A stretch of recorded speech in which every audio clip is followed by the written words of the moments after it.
E aí, pessoal do Clube Os Curiosos, bem-vindos!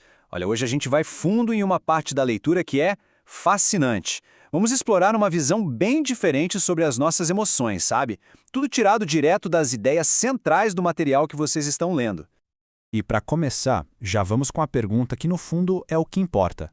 A gente é refém do que a gente sente? Pensa bem, a resposta para isso pode mudar tudo. É essa pergunta que vai guiar a nossa conversa hoje.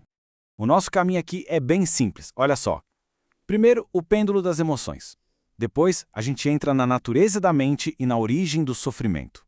E para fechar, a gente vê o caminho do equilíbrio e como ir para além do apego. Bora lá? Então, vamos começar com essa ideia do pêndulo das emoções. É uma dinâmica que, nossa, todo mundo conhece muito bem, né? A fonte que vocês estão lendo usa essa imagem que é genial de um pêndulo, ou de uma gangorra mesmo, sabe? Sempre indo de um lado para o outro. E essa citação aqui, nossa, ela resume tudo, né? Pensa só no dia a dia. A gente recebe uma notícia incrível, fica super animado, e daí a pouco uma coisinha boba acontece e já vem uma frustração.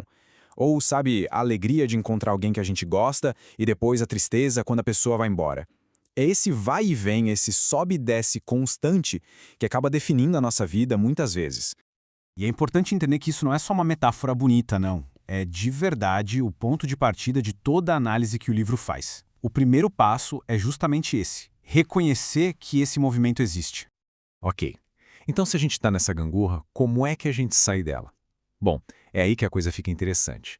A fonte propõe uma mudança, e é uma mudança radical mesmo, na nossa forma de ver o que é a mente e o que são as emoções.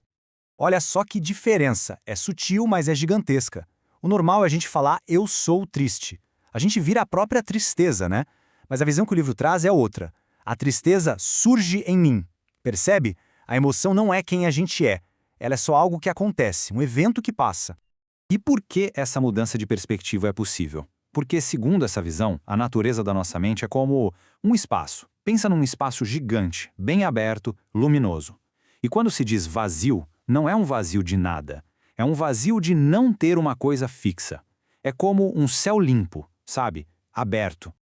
E aí a analogia fica perfeita. Se a mente é o céu, as emoções são o quê? São as nuvens. Elas aparecem, ficam um tempo ali, mudam de formato e depois vão embora, se dissolvem. Mas o céu, que é a nossa mente, continua lá, intacto, espaçoso. A grande sacada é: a gente não é a nuvem.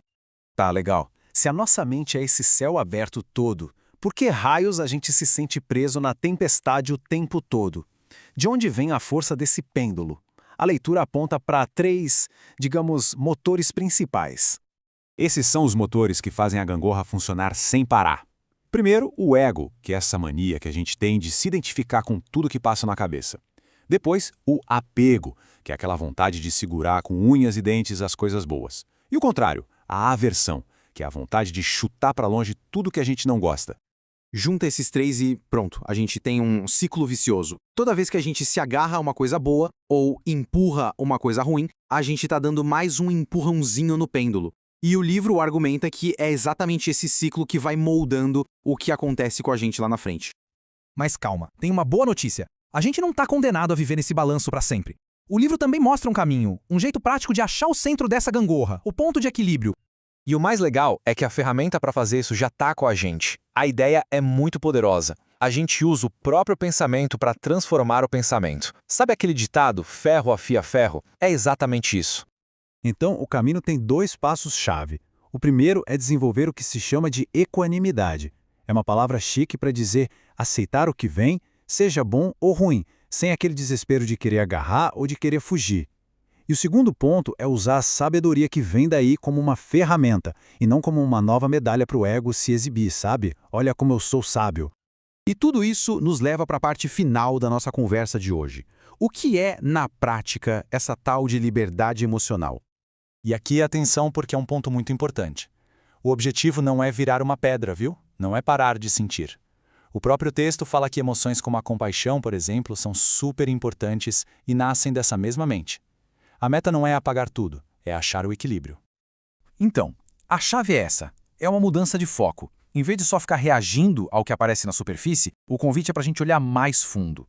E é aí que vem a definição de liberdade que o livro nos dá. Não é sobre nunca mais sentir tristeza, ou raiva, ou medo. É sobre se livrar do imperativo que essas emoções têm sobre a gente. É sobre não ser mais um fantoche delas, sabe? Deixando de ser empurrado pra lá e pra cá por cada sentimento. E para a gente fechar e deixar a discussão aberta para vocês no clube, fica essa provocação.